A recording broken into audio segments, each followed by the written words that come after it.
வணக்கம். இன்றைக்கி நம்ம பார்க்க போகிற ரெசிபி என்னென்னு பார்த்தீங்கன்னா, ஒரு சூப்பரான வெஜிடபிள் பிரியாணி எப்படி செய்யலாங்கிறத பார்க்கலாம்.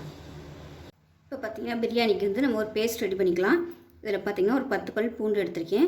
ஒரு சின்ன துண்டு இஞ்சி பார்த்தீங்கன்னா பொடியாக கட் பண்ணி வச்சுருக்கேன். இஞ்சி வந்து கம்மியாக எடுத்துக்கோங்க, பூண்டு அதிகமாக எடுத்துக்கோங்க. 3 பச்சை மிளகாய் எடுத்திருக்கேன். அதே மாதிரி ஒரு 10 சின்ன வெங்காயம். இதில் பார்த்தீங்கன்னா 4 முந்திரி பருப்பு, 4 பாதாம் வச்சுருக்கேன். கொஞ்சமாக ஒரு கைப்பிடி அளவுக்கு சும்மா துணுண்டு புதினா, அதே மாதிரி கொத்தமல்லி எடுத்திருக்கேன். மிளகாத்தூள் வந்து 1 டேபிள் ஸ்பூன், காரத்தை பொறுத்து எடுத்துக்கோங்க. இது வந்து மஞ்சத்தூள். இது பார்த்திங்கன்னா தனியாத்தூள், சீரகத்தூள், சோம்புத்தூள், இது எல்லாமே அரைச்சது. இது வந்து நான் கறிக்குழம்புக்கு யூஸ் பண்ணேன். இப்போ அதுதான் எடுத்து வச்சுருக்கேன். உங்கள்கிட்ட அந்த பொடி இல்லைன்னா நீங்கள் வந்து வெறும் தனியாத்தூள், சோம்புத்தூள், சீரகத்தூள் சேர்த்துக்கோங்க. இப்போ இது எல்லாத்தையுமே நம்ம மிக்சியில் சேர்த்துக்கலாம். சேர்த்துட்டு நல்லா நைஸாக அரைச்சிக்கலாம். அந்த மாதிரி ஃப்ரெஷ்ஷாக வந்து இஞ்சி பூண்டு அரைக்கும் போது அதில் வந்து நல்ல ஒரு வாசனை கொடுக்கும். வெங்காயத்தையும் சேர்த்துக்கலாம். அந்த வெங்காயம், பாதாம், முந்திரி எல்லாமே வந்து நல்ல ஒரு டேஸ்ட் கொடுக்கும். இதே மெத்தடில் நீங்கள் சிக்கன் பண்ணிங்கனாலும் சூப்பராக இருக்கும். நான் நிறைய வீடியோவில் பார்த்தீங்கன்னா பாதாம் முந்திரிலாம் அரைச்சி ஊற்றி பிரியாணி வந்து செஞ்சுருக்கேன். சூப்பராக இருக்கும். வேணும்னா நீங்கள் பிரியாணி இதில் வந்து செக் பண்ணி பாருங்கள். இப்போ இதில் கறி மசாலா பொடி சேர்த்துக்கலாம். கறி மசாலா இல்லைன்னா கரம் மசாலா சேர்த்துக்கோங்க, நல்லாயிருக்கும். இது எல்லாத்தையுமே நல்லா நைஸாக அரைச்சிட்டு பார்க்கலாம். இப்போ நமக்கு பேஸ்ட்டு நல்லா நைஸாக அரைச்சாச்சு. இப்போ இதில் பார்த்திங்கன்னா ஒரு 5 டேபிள் ஸ்பூன் துருவன தேங்காய், 1 டீஸ்பூன் கசகசா வந்து சேர்த்து தேங்காய் பால் எடுத்து வச்சுருக்கேன். நல்லா அரைச்சிட்டு வடிகட்டிட்டு தேங்காய் பால் எடுத்து வச்சுருக்கிறேன், தனியாக இருக்கட்டும். பார்த்திங்கன்னா இந்த கிளாஸில் தான் நான் சீரக சம்பா அரிசி எடுத்திருக்கேன். இது வந்து மெஷரிங் கப்பில் 1 கப் அளவுக்கு இருக்கும். அதாவது குவிச்சு எடுத்திங்கன்னா 1 கப் அளவு கரெக்டாக வரும். இப்போ இது பார்த்திங்கன்னா நல்லா 2-3 தடவை கழுவிட்டு தண்ணி ஊற்றி ஊற வச்சுருக்கேன். இதுவும் ஊறட்டு நம்ம தாளிக்கிற வரைக்கும் ஊறிச்சுன்னா கரெக்டாக இருக்கும். இப்போ ஒரு குக்கர் எடுத்துக்கலாம். தேவையான அளவுக்கு எண்ணெய் சேர்த்துக்கலாம். நான் வந்து இன்றைக்கி வெறும் ரீஃபைண்ட் ஆயில் தான் சேர்க்குறேன். நீங்கள் கடலெண்ணெய், தேங்காய் எண்ணெய், நெய் எதுனாலும் சேர்த்துக்கலாம், நல்லாயிருக்கும். இப்போ எண்ணெய் நல்லா சூடாகிடுச்சு. 3 பிரியாணி இலை சேர்த்துக்கலாம். 1 டீஸ்பூன் போல் சோம்பு சேர்த்துக்கலாம். இது தாளிக்கிற ஐட்டம் மட்டும் போதும். நம்ம கறி மசாலா, கரம் மசாலா சேர்த்துருக்கிறதுனால ஃப்ளேவர் அதிகமாகிடும். இது நல்லா பொரியட்டும். சோம்பு வந்து பொரிய விட்டாலே நல்லா ஃப்ளேவராக இருக்கும். இப்போ நல்லா பொரிய ஆரம்பிச்சிச்சு. இப்போ மீடியம் சைஸாக ஒரு பெரிய வெங்காயம் நீளமான நறுக்குனதை சேர்த்துக்கலாம்.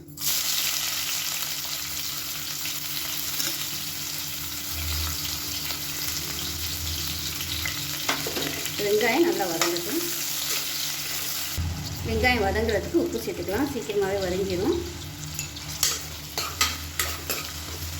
இது கூடவே ஒரு கைப்பிடி புதினாவும் கொத்தமல்லியும் சேர்த்துக்கலாம். கொஞ்சம் கொஞ்சம் சேர்த்துக்கோங்க. பொடி ஏற்கனவே நம்ம வந்து அரைச்சிருக்கோம், அதனால் கொஞ்சோண்டு சேர்த்தா போதும். எண்ணெயிலே வதக்கிட்டோம்னா நல்ல ஃப்ளேவராக இருக்கும். அதனால் வெங்காயம் போட்டதுமே புதினா கொத்தமல்லியை சேர்த்துருங்க. அப்போ தான் நல்லா ஃப்ளேவரும் வரும். நல்லா இலை வந்து நல்லா சுருங்கிடும். இப்போ வெங்காயம் நல்லா வதங்கிருச்சு. இப்போ மீடியம் சைஸாக ஒரு தக்காளி சேர்த்துக்கலாம். தக்காளி வந்து 1 தான் எடுத்துருக்கேன். ரொம்ப எடுத்தோம்னா புளிப்பாயிரும். பத்தலைன்னா நம்ம எலுமிச்சம்பழம் வந்து சேர்த்துக்கலாம். இப்போ இந்த தக்காளி வதங்குறதுக்கு உப்பு சேர்த்துக்கலாம். இப்போ தக்காளி ஓரளவுக்கு வதங்கிடுச்சு. இப்போ நம்ம அரைச்சி வச்சுருக்க அந்த பேஸ்ட்டை வந்து சேர்த்துக்கலாம்.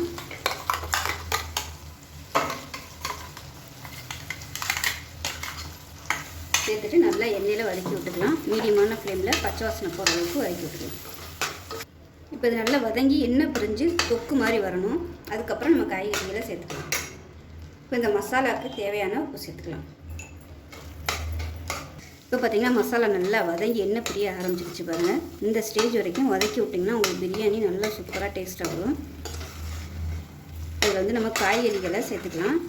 நான் வந்து 1 டம்ளருக்கு 1.25 டம்ளர் காய்கறி எடுத்துருக்கேன். எந்த டம்ளரில் நீங்கள் வந்து காய்கறி அதாவது அரிசி எடுக்கிறீங்களோ அதே டம்ளரில் 1.25 டம்ளர் காய்கறி எடுத்துக்கோங்க அளந்து. இதில் பார்த்திங்கன்னா பீன்ஸு, உருளைக்கிழங்கு, கேரட்டு, அப்புறம் பட்டாணி, அப்புறம் பார்த்திங்கன்னா பட்டர் பீன்ஸ் கொஞ்சம் இருந்துச்சு, அது கொஞ்சம் எல்லாமே சேர்த்துருக்கேன். அதோட காலிஃப்ளவரும் கொஞ்சம் சுடுதண்ணியில் மஞ்சத்தூள், உப்பு போட்டு அதையும் தனியாக எடுத்து வச்சுருக்கிறேன்.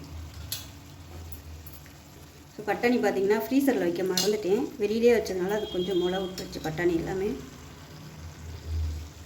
அதோட கொஞ்சம் பட்டர் பீன்ஸும் இருந்துச்சு, எல்லாமே கலந்து போட்டிருக்கேன். எல்லாமே போட்டோம்னா டேஸ்ட்டு சூப்பராக இருக்கும். இதோட கொஞ்சமாக ஒரு 5-6 பீஸ் காளான் சேர்த்திங்கன்னா இன்னுமே நல்லா ஹெல்த்தியாக இருக்கும். இதில் வந்து காலிஃப்ளவர் சேர்த்துக்கலாம். காலிஃப்ளவருக்கு வந்து எப்பயுமே தனியாக ஒரு ஃப்ளேவர் இருக்கும். பிரியாணிக்கு கட்டாயம் காலிஃப்ளவர் சேர்த்துக்கோங்க, நல்லாயிருக்கும். இப்போ எல்லாத்தையும் நல்லா வதக்கி விட்டுக்கலாம். இப்போ இந்த காய்கறிக்கு தேவையான உப்பு சேர்த்துக்கலாம். கொஞ்சம் கொஞ்சமாக ஒவ்வொரு பேட்சாக உப்பு கொஞ்சம் கொஞ்சமாக சேர்த்திங்கன்னா தான் நல்லாயிருக்கும். உருளைக்கிழங்கு பார்த்திங்கன்னா இந்த சைஸுக்கு நல்லா பெருசாகவே கட் பண்ணி போட்டுக்கோங்க. அப்போ தான் நல்லாயிருக்கும். நல்லா வதக்கி விட்டுக்கலாம். இப்போ காய்கறி நல்லா வதக்கியாச்சு. இப்போ இந்த டம்ளர் தான் அரிசி எடுத்தேன். இப்போ இதே டம்ளரில் தண்ணியும் தேங்காய் பாலும் சேர்த்து, தேங்காய் பால் வந்து 1/2 டம்ளர் இருந்துச்சு, தண்ணி 1 டம்ளர் சேர்த்துருக்கேன். இன்னும் வந்து ஒரு 3/4 டம்ளர் தண்ணி ஊற்றணும். 1 டம்ளருக்கு 1.25 டம்ளர் தண்ணி வந்து நான் சேர்க்க போகிறேன். வந்து 1 டம்ளர் ஊற்றிருக்கேன். இப்போ இது வந்து கொஞ்சம் கொதிக்கட்டும். இந்த காய்கறிலாம் வேகணும். இப்போ இன்னும் ஒரு 3/4 டம்ளர் தண்ணி சேர்த்துக்கலாம். நான் வந்து மிக்சியில் வந்து கொஞ்சமாக தண்ணி ஊற்றி அதையும் சேர்த்து அப்படியே கலந்து ஊற்றிருக்கேன். கலந்துட்டு காய்கறி வந்து கொஞ்சம் வேகட்டும். ஒரு 1/2 விக்காடு வெந்ததுக்கப்புறம் அரிசி சேர்த்துக்கலாம். இப்போ ஊறின அரிசியை வந்து தண்ணியை வடிச்சிட்டு வச்சுக்கலாம். இப்போ இதில் உப்பு சேர்த்துக்கலாம். உப்பு கொஞ்சம் கம்மியாக இருக்குது, உப்பு சேர்த்துக்கலாம். நல்லா கலந்து விட்டுட்டு ஒரு 1/2 மூடி மட்டும் லெமன் ஜூஸ் வந்து பிழிஞ்சு விட்டுக்கலாம். புளிப்பு டேஸ்ட்டை பார்த்துக்கிட்டு லெமன் ஜூஸ் வந்து கொஞ்சமாக பிழிஞ்சு விட்டுக்கணும்.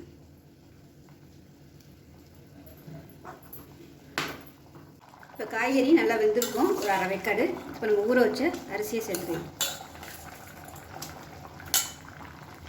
அரிசியை சேர்த்துட்டு கீழே இருந்து மேலே வரைக்கும் ஒரு தடவை நல்லா மிக்ஸ் பண்ணி விட்டுக்குங்க.